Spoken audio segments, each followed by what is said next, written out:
Welcome to Penrose Learning, where we make understanding easy. You begin by confirming prerequisites: a Google account with two-step verification and enough drive storage. Once done, open Google Drive Web or install Drive for desktop so you can upload folders directly. Next, prepare your app package, app, zip, or a folder that contains build artifacts, and include version numbers in file names to avoid confusion. Now start the upload. Drag the app folder or use new right arrow file upload. Make sure file integrity is intact before continuing.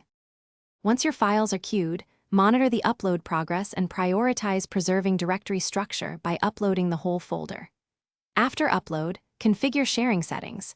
Choose restricted for private storage, specific people for collaborators, or anyone with link for broader distribution. Make sure to set viewer or editor permissions deliberately, as editors can overwrite.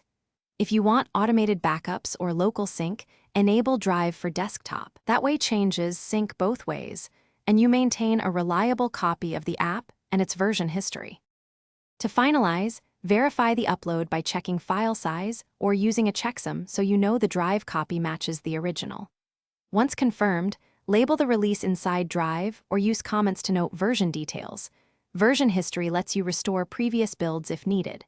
If something goes wrong, first clear browser cache or reconnect Drive for desktop, then re-upload the file and double-check sharing permissions. If permission conflicts persist, transfer ownership or remove inherited access and reapply explicit settings. Thanks for watching. If this was helpful, leave a like and consider subscribing. See you next time.